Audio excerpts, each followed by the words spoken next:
kataas-taasan, siya'y papurihan, Diyos ng lahat, upapuri sa kaitaasan, siya'y papurihan, ngayon at magpakailanman. Umawit ang daigdigan, lahat ng naroroon. Umawit ang sangkatauhan, purihin ang Panginoon.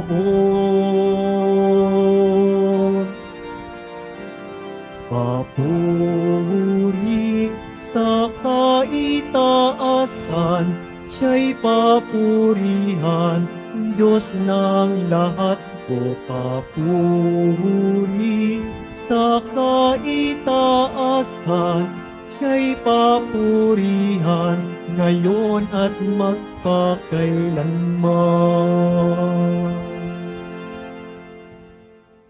Simulan natin ang banal na pagdiriwang sa ngalan ng Ama at ng Anak at ng Espiritu Santo. Amen. Ang pagpapala ng ating Panginoong Hesukristo, ang pag-ibig ng Diyos Ama, at ang pakikipagkaisa ng Espiritu Santo nawa ay sumainyong lahat. At sumaiyo rin. Mga kapatid, aminin natin ang ating mga kasalanan upang tayo ay maging marapat gumanap sa banal na pagdiriwang.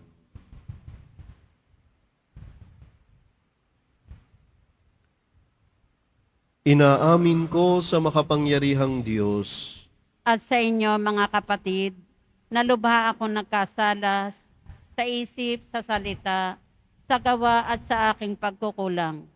Kaya isinasamo ko sa mahal na Birheng Maria, sa lahat ng mga anghel at mga banal, at sa inyo, mga kapatid, na ako'y panalangin sa Panginoong ating Diyos. Kaawaan tayo ng makapangyarihang Diyos, patawarin tayo sa ating mga kasalanan, at patnubayan tayo sa buhay na walang hanggan. Amen. Panginoon, kaawaan mo kami. Panginoon, kaawaan mo kami. Kristo, kaawaan mo kami. Kristo, kaawaan mo kami. Panginoon, kaawaan mo kami. Panginoon, kaawaan mo kami. Manalangin tayo.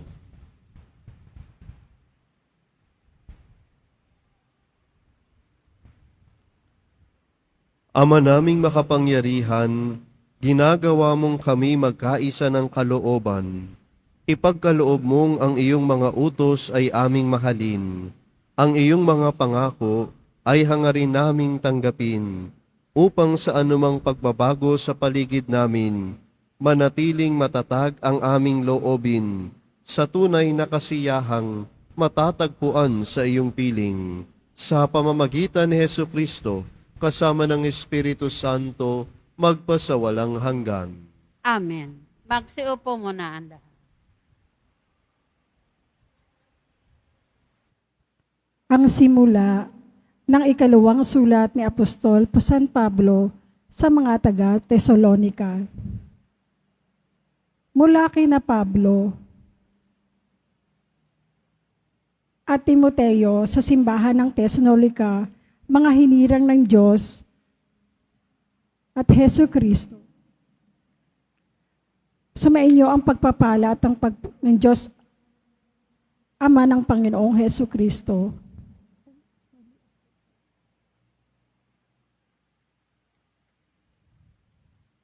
Dapat kang magpasalamat sa Diyos tuwina. Ang simula ng unang sulat ni Apostol San Pablo sa mga taga-Tesalonika, mula kina Pablo, Silas at Timoteo sa simbahan ng Tesalonika, hinira ng Diyos Ama at Panginoong Hesukristo, sumainyo nawa ang pagpapala ng kapayapaan. Lagi kaming nagpapasalamat at tuwina'y isinasama namin kayo sa aming dalangin. Ginugunita namin ang harapan ng ating Ama at inyong gawang pananampalataya ang inyong mga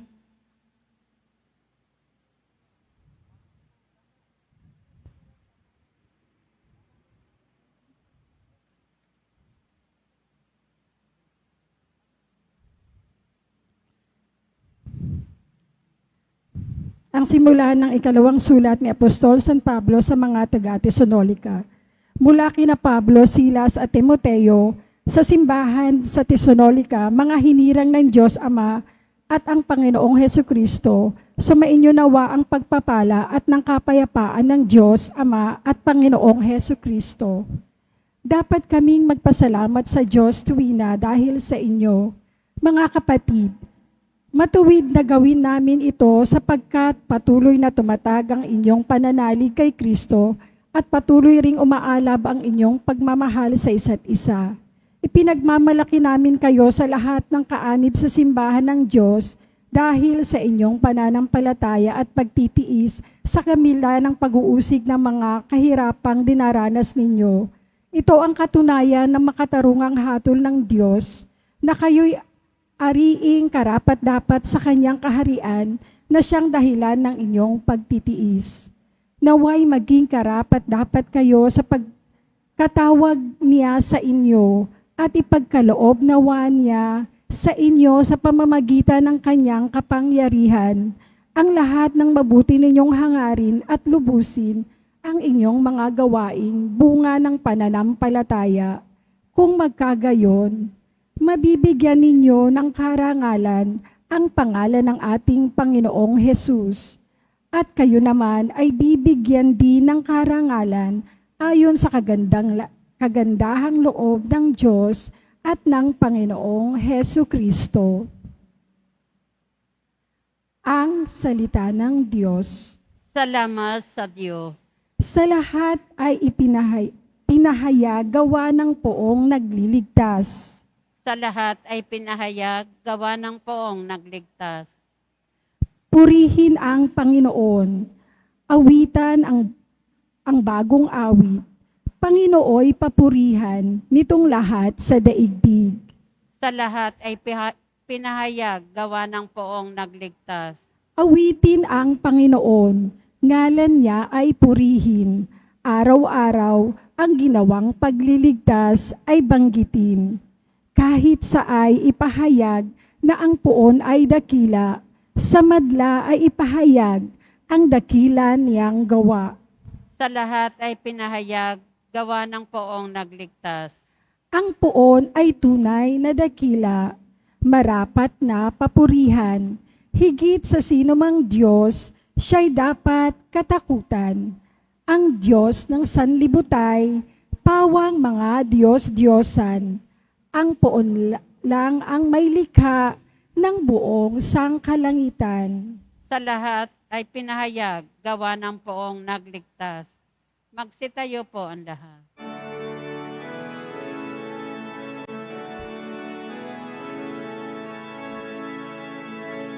Hallelujah,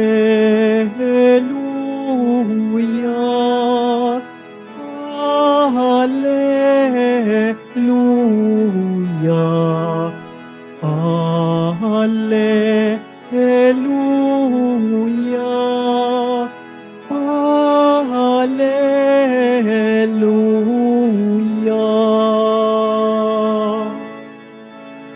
Ang tinig ko'y pakikinggan ng kabilang sa aking kawan. Ako'y kanilang susundan. Hallelujah, Hallelujah, Hallelujah,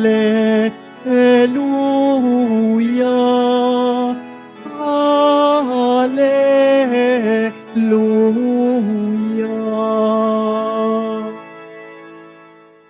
Sumainyo ang Panginoon. At sumaiyo rin. Ang mabuting balita ng Panginoon ayon kay San Mateo. Papuri sa iyo, Panginoon. Noong panahong iyon, sinabi ni Jesus, sa aba ninyo mga eskriba at mga pariseyo, mga mapagpaimbabaw, hinahadlangan ninyo ang mga tao upang hindi sila mapagharian ng Diyos. Ayaw na ninyong pasakop sa paghahari ng Diyos, hinahadlangan pa ninyo ang ibig pasakop. Sa aba ninyo, mga eskriba at mga pariseyo, mga mapagpaimbabaw, inuubos ninyo ang kabuhayan ng mga babaeng balo at ang sinasangkalan ninyo'y pagdarasal ng mahaba. Dahil dito'y lalo pang bibigat ang parusa sa inyo. Sa aba ninyo, mga eskriba at mga pariseyo, mga mapagpaimbabaw, nilalakbay ninyo ang karagatan at ginagalugad ang buong daigdig. Makahikayat lamang kayo ng kahit isang hintil sa pananampalatayang Hudyo. At kung mahikayat na'y ginagawa ninyong masahol pa kaysa inyo, kaya't nagiging ibayo ang dahilan para siya'y parusahan sa impyerno. Sa aba ninyo, mga bulag na taga-akay, itinuturo ninyo na kung ipanumpa ninuman ang templo, wala anuman ito. Ngunit kung ang ipanumpa ay ang ginto ng templo, dapat niyang tuparin ang kanyang sumpa. Mga bulag, mga hangal, alin ang mas mahalaga, ang ginto o ang templong nagpapabanal sa ginto? Sinasabi rin ninyo na kung ipanumpa ninuman ang dambana, walang anuman ito. Ngunit kung ang ipanumpa ay ang handog na nasa dambana, dapat niyang tupdin ang kanyang sumpa. Mga bulag, alin ba ang mas mahalaga, ang handog o ang dambanang nagpapabanal sa handog? Kaya nga, kapag ipinanumpa ninuman ang dambana, ipanunumpa niya iyon at ang lahat ng handog na naroon. Kapag ipinanumpa ninuman ang templo, ipinanunumpa niya iyon at ang tumatahan doon. At kapag ipinanumpa ninuman ang langit, ipinanunumpa niya ang trono ng Diyos at ang nakaluklok doon. Ang mabuting balita ng Panginoon.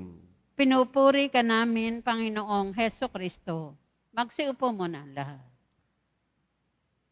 Magandang umaga po sa inyong lahat. Mga kapatid, sa ating ebanghelyo ngayon, narinig natin ang matitinding salita ni Jesus laban sa mga eskriba at laban sa mga pariseyo. Inilarawan niya sila bilang mga mapagpaimbabaw. Mga taong nagpapakita ng kabanalan, ngunit ang kanilang mga puso ay malayo sa tunay na kalooban ng Diyos. Sinabi ni Jesus, sa aba ninyo mga eskriba at mga pariseyo, mga mapagpaimbabaw. Hinahadlangan ninyo ang mga tao upang hindi sila mapagharian ng Diyos. Ang mga pariseyo at mga eskriba ay kilala bilang mga tagapagturo ng batas ng Diyos. Ngunit, ang kanilang mga gawain ay hindi nagpapakita ng tunay na pagsunod. Sa halip, sila ay naglalagay ng mga balakid na nagiging dahilan upang ang iba ay hindi makalapit sa Diyos. Sila ay nagiging sagabal sa halip na maging daan tungo sa Diyos. Nahahadlangan ng kanilang mga gawa ang mga tao upang makalapit sa Diyos. Itinuturo ni Jesus na ang tunay na kabanalan ay hindi lamang sa panlabas na anyo o ritual, kundi sa panloob na kalinisan ng puso at kalooban, tapat na pagsunod sa kalooban ng Diyos. Ang problema ng mga pariseyo at eskriba, masyado silang nakatuon sa mga detalye ng batas, ang mga ritual at tradisyon. Ngunit nakaliligtaan nila ang mga mas mahalagang bagay tulad ng katarungan, awa, at pananampalataya. Ang mga salita ni Jesus ay isang hamon para sa ating lahat na suriin ang ating sariling pananampalataya Tanungin mo ang iyong sarili, ikaw ba ay nagiging hadlang din upang makilala ng iba ang Diyos? Tayo ba ay nagiging mga hadlang din sa ating mga kapatid upang maranasan nila ang Diyos? Ang ating mga panalangin, ang ating pagdalo sa misa, ang ating mga gawaing pangrelihiyon ay mahalaga. Ngunit higit na mahalaga ay ang pagiging totoo sa ating relasyon sa Diyos. Ang ating mga gawa ba ay bunga ng tunay na pagmamahal at pagsunod sa Diyos? O ginagawa lang natin ito para sa palabas? Ang ating mga gawa ba ay tunay na paglilingkod o nagpapasikat lang? Ang ating pagsamba ba ay tunay na galing sa puso o nagpapa-impress lang? Tinatawag ni Jesus ang mga eskriba at pariseyo na mga bulag na taga-akay dahil sa kanilang maling pamantayan at pagdedesisyon. Ang kanilang pagbibigay halaga sa mga bagay na walang kabuluhan at pagkalimot sa mga tunay na mahalaga ay isang patunay ng kanilang pagiging bulag na taga-akay. Ito ay isang babala sa akin at sa iyo na huwag tayong maging bulag sa ating pananampalataya. Huwag tayong makontento sa panlabas ng mga ritual lamang, kundi sikapin nating makita at sundin ang kalooban ng Diyos sa lahat ng aspeto ng ating buhay. Bilang tagasunod ni Kristo, tayo ay tinatawag na maging buhay na saksi ng kanyang pagmamahal, buhay na saksi ng kanyang katarungan. Hindi sapat na tayo ay kilala bilang mga Kristiyano. Kailangan nakikita ito sa ating gawa. Nakikita dapat sa ating gawa ang pagiging Kristiyano. Ang mahal na pong Jesus Nazareno ang ating sinusundan. At nakikita natin ang mahal na pong Jesus Nazareno mapagpatawad. Dapat tayo din mapagpatawad. Ang mahal na pong Jesus Nazareno ang ating sinusundan. At ang pong Jesus Nazareno mapagmahal at mahabagin. Dapat tayo din mapagmahal at mahabagin sa ating kapwa. Ang ating mga desisyon, ang ating pakikitungo sa kapwa, at ang ating pang-araw-araw na pamumuhay ay dapat magpakita ng ating tunay na pananalig at pagsunod sa Diyos. Mga kapatid, sa harap ng mga salita ni Jesus, naway maging malinaw sa atin na ang tunay na pananampalataya ay hindi lamang nakikita sa panlabas na ritual, kundi sa panloob na pagbabago ng puso. Conversion of heart. Ang ating pakikipag-ugnayan sa Diyos ay dapat maging sentro ng ating buhay. At ito ang magbibigay ng tunay na kahulugan sa ating mga gawain at panalangin. Kaya nga nawa ang ating kalooban, ang ating kilos, ang ating pagsamba, ang ating pakikitungo sa kapwa ay magkakaugnay na nagbibigay ng papuri sa Diyos. Hindi magkakasalungat, hindi hadlang.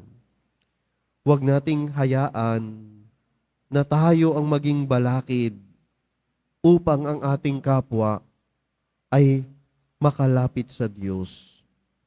Bagkus, tayo ay inaanyayahan na maging daan upang maranasan ng ating kapwa ang dakilang pagmamahal ng Diyos, upang maranasan ng ating kapwa ang habag ng Diyos. Ikaw at ako ay inaanyayahan na maging daan upang ang pagmamahal ng Diyos ay maranasan. Hindi tayo dapat hadlang. Tayo dapat ay daan. Mga kapatid, sa pagdiriwang natin ng banal na misa, hingi natin ang biyaya na maging tapat sa Diyos, hindi lamang sa salita, kundi sa gawa. Naway bigyan niya tayo ng grasya upang maging tunay na saksi ng kanyang pagmamahal at katarungan at maging gabay tayo sa iba tungo sa kanyang kaharian. Nang sa lahat ng bagay, ang Diyos ay papurihan. Amen.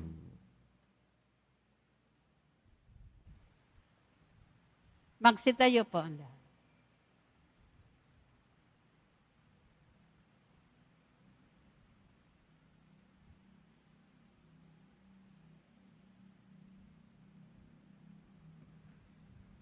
Minamahal kong mga kapatid, mulat sa aming pagiging hindi karapat-dapat, itinataas namin ang aming isip at puso sa iyo, Diyos Ama, at dinadala rin namin sa iyong harapan ang aming mga pangangailangan.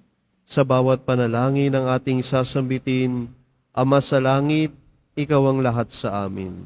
Ama sa langit, ikaw ang lahat sa amin. Ang simbahan, lalo na ang kanyang mga pinuno, naway isa puso ang gawaing pagpapanibago at pagbabalik loob. Manalangin tayo. Ama sa langit, ikaw ang lahat sa amin. Ang mga opisyal ng gobyerno, naway magpakita ng tunay na malasakit sa katarungan, dangal at pagkakaisa. Manalangin tayo. Ama sa langit, ikaw ang lahat sa amin. Ang mga gumagawa sa media, naway akayin ang mga tao sa katotohanan at isulong ang kahalagahan ng Ebanghelyo. Manalangin tayo. Ama sa langit, ikaw ang lahat sa amin. Ang mga may sakit, naway makatagpo ng pag-asa, kagalingan, lakas at kasiyahan. Manalangin tayo. Ama sa langit, ikaw ang lahat sa amin. Ang mga tapat na yumao, naway gantimpalaan ng Panginoon ng walang hanggang kaligayahan dahil sa kanilang dalisay na paglilingkod. Manalangin tayo. Ama sa langit, ikaw ang lahat sa amin. Ipagdasal din natin ang mga kabataan nawa ay maging matatag sila at makatugon sa tawag ng Diyos sa bukasyon ng pagpapari o pagiging relihiyoso. Manalangin tayo sa Panginoon. Ama sa langit, ikaw ang lahat sa amin. Ama naming Diyos, tulungan mo kaming magmahal at maglingkod sa katotohanan at sa Espiritu sa pamamagitan ni Jesus na aming daan. Hinihiling namin ito sa pamamagitan ni Kristong aming Panginoon. Amen. Magsiupo muna ang lahat.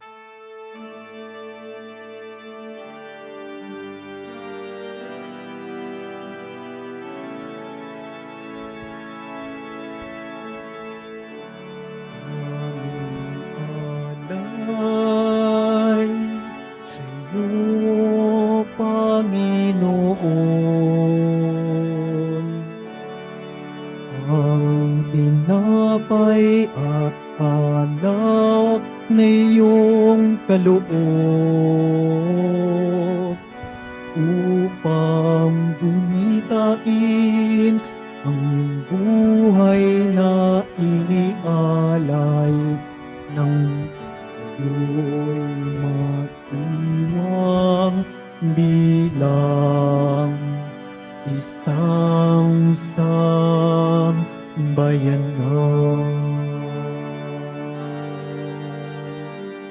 Magsitayo po ang lahat. Manalangin kayo mga kapatid upang ang paghahain natin ay kalugdan ng Diyos samang makapangyarihan.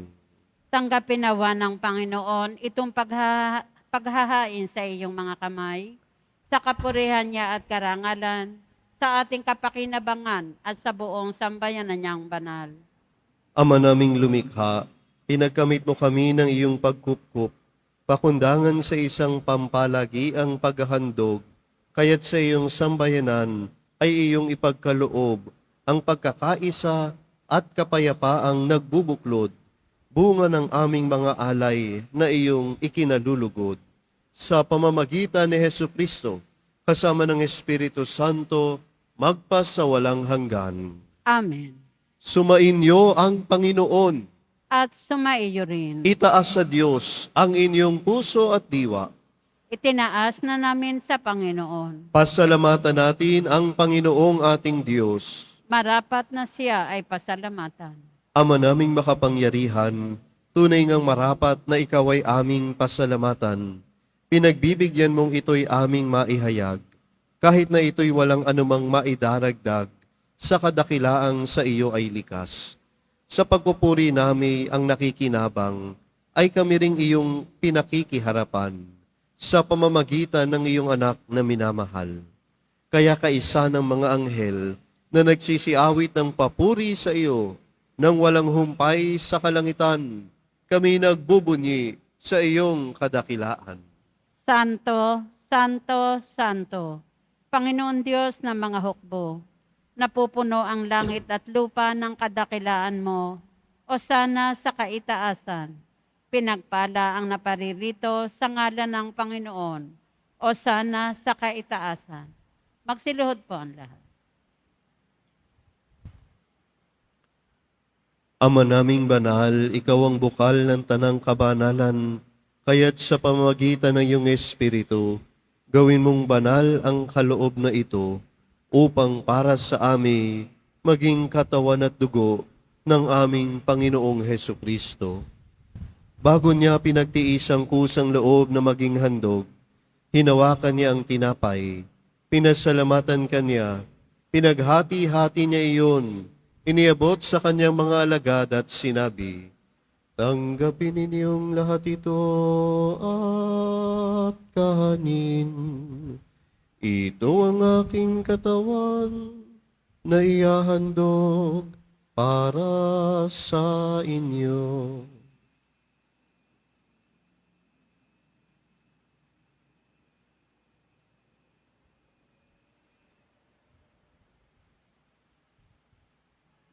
Gayun din naman nung matapos ang hapunan, hinawakan niya ang kalis. Muli kanyang pinasalamatan. Iniabot niya ang kalis sa kanyang mga alagad at sinabi, "Tanggapin ninyong lahat ito at inumin. Ito ang kalis ng aking dugo, ng bago at walang hanggang tipan. Ang aking dugo na ibubuhos para sa inyo at para sa lahat, sa ikapagpapatawad ng mga kasalanan. Gawin ninyo ito sa pag-alala sa akin."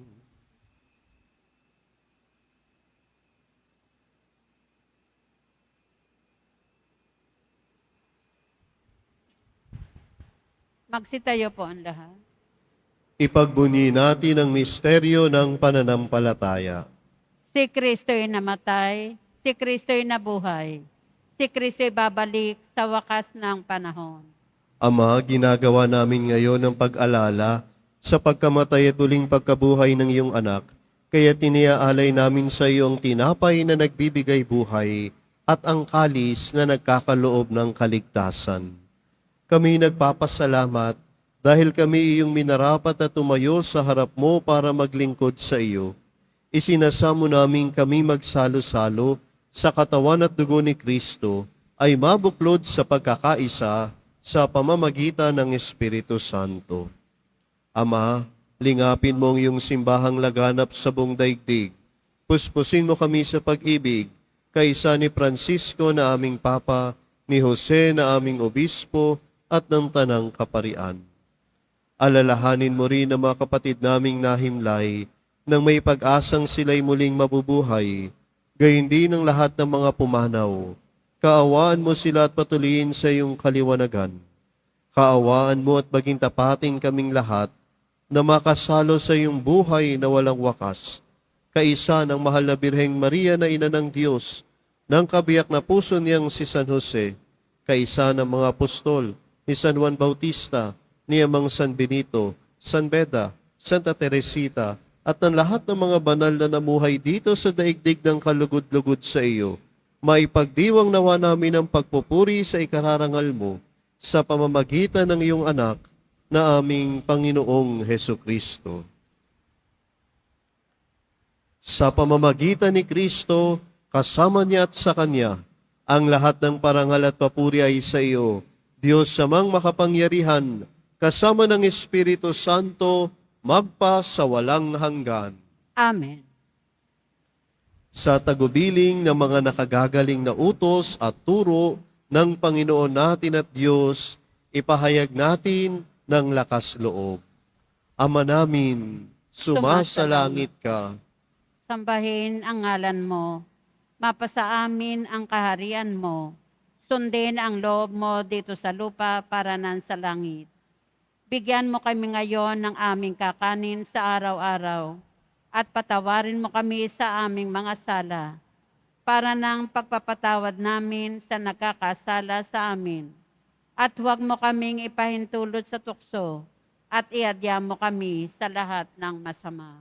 Hinihiling namin kami adya sa lahat ng masama, pagkalooban ng kapayapaan araw-araw, iligtas sa kasalanan, at ilayo sa lahat ng kapahamakan, samantalang aming pinananabikan ang dakilang araw ng pagpapahayag ng tagapagligtas naming si Heso Kristo. Sapagkat iyo ang kaharian at ang kapangyarihan at ang kapurihan magpakailanman. Amen. Panginoong Heso Kristo, sinabi mo sa iyong mga apostol, kapayapaan ang iniiwan ko sa inyo, ang aking kapayapaan ang ibinibigay ko sa inyo.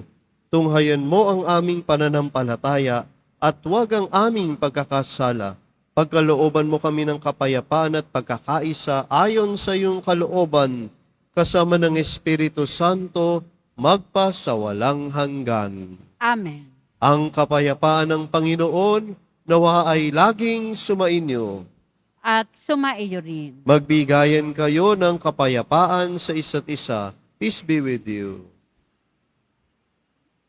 Kordero ng Diyos na nag-aalis ng mga kasalanan ng sanlibutan, maawa ka sa amin.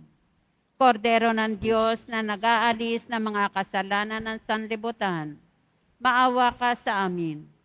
Kordero ng Diyos na nag-aalis ng mga kasalanan ng sanlibutan, ipagkaloob mo sa amin ang kapayapaan. Magsiluhod po ang lahat.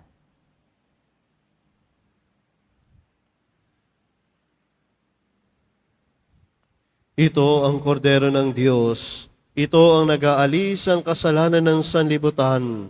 Mapalad ang mga inaanyayahan sa kanyang piging. Panginoon, hindi ako karapat-dapat na magpatuloy sa iyo. Ngunit sa isang salita mo lamang ay gagaling na ako. Pagsanglang nawa ko ng katawan tubo ni Kristo hanggang sa buhay na walang hanggan.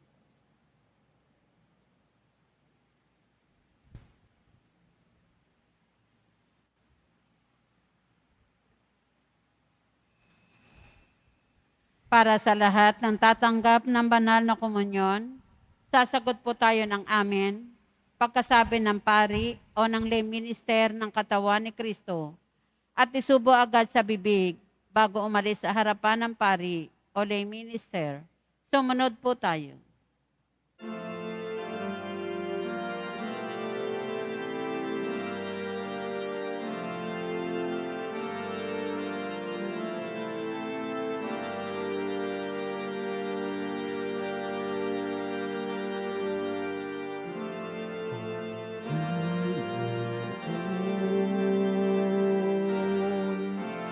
Narito ako,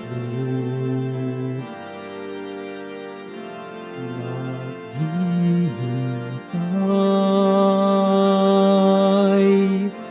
sa utos mo. Lahat ng yaman ko ay alay ko sa'yo. Ikaw ang tanging buhay ko.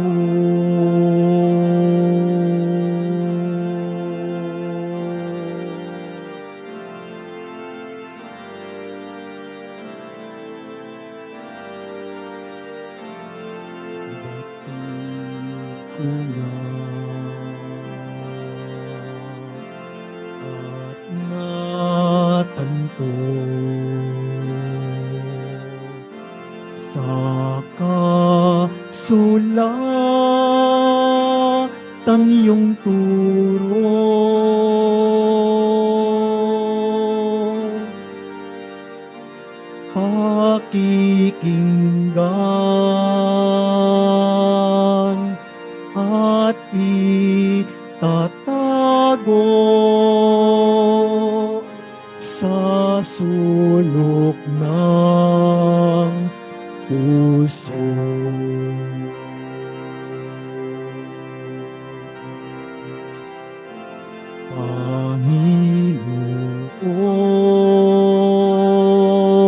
Panginoon, narito ako, naghihintay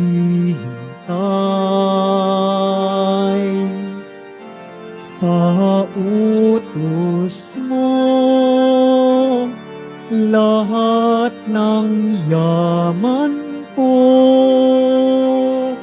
ay alay ko sa'yo. Ikaw ang tanging buhay ko.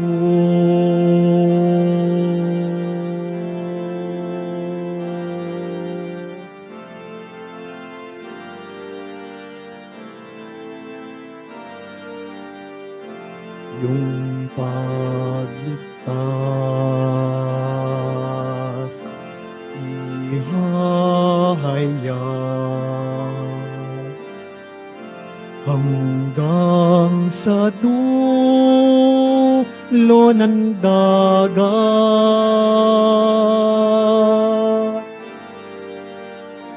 Pagtulong mo, pusong dalisay, aking ikakala.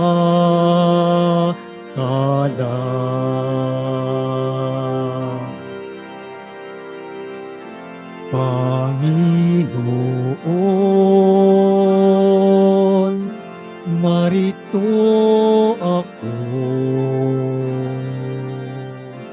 naghihintay sa utos mo. Lahat ng yaman ko ay alay ko sa'yo. Ikaw ang tanging buhay ko.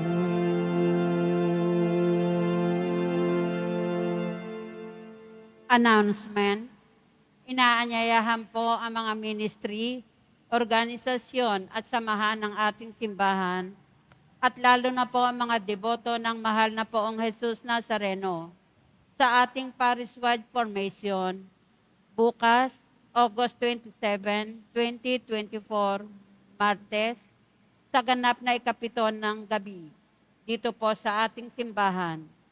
Ang ating tagapagsalita sa araw na iyon ay walang iba kundi si Reverend Father Christopher S. Crucero, LRMS, Parochial Vicar, Minor Basilica and National Shrine of Jesus Nazareno.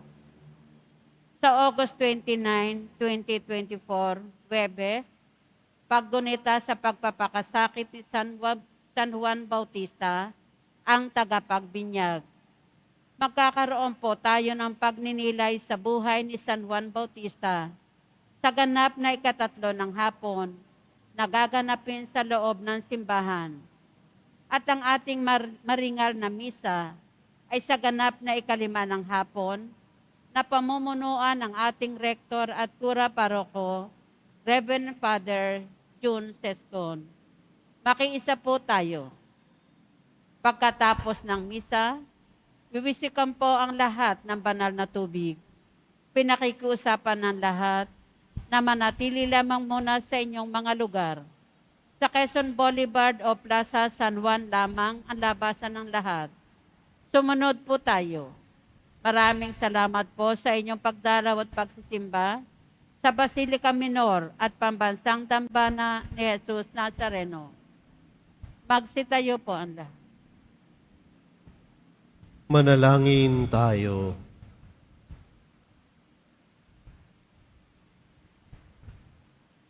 Ama naming mapagmahal, lubusin mo sa amin ang kagalingang bigay ng iyong pag-ibig na ngayoy ipinagdiriwang at kami naway magkaroon ng ganap na kaunlaran, upang sa lahat ng aming pinagkakaabalahan, ikaw ay aming mabigyang kasiyahan.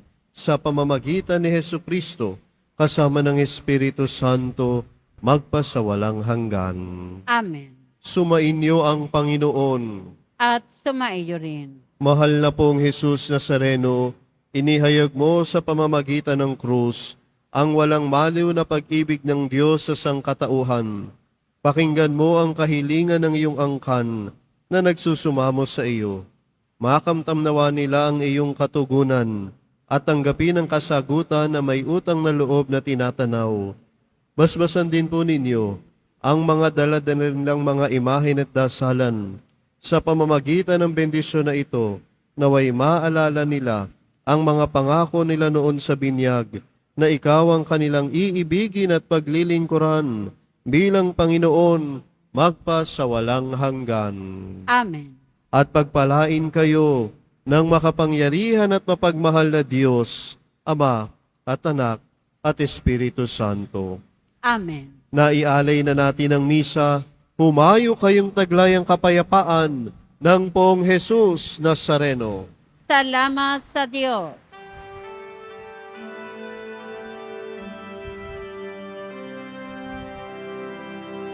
Nuestro Padre Jesus Nazareno, sinasamba ka namin. Pinipinto ka namin. Aral mo ang aming buhay at kaligtasan. Nuestro Padre Jesus Nazareno, iligtas mo kami sa kasalanan. Ang krus mong kinamatayan ay sagisag ng aming kaligtasan. Nuestro Padre Jesus Nazareno, dinarangal ka namin. Nuestro Padre Jesus Nazareno, nilulwalhati ka namin. Nuestro Padre Jesus Nazareno, dinarangal ka namin. Nuestro Padre Jesus Nazareno, nilulwalhati ka namin.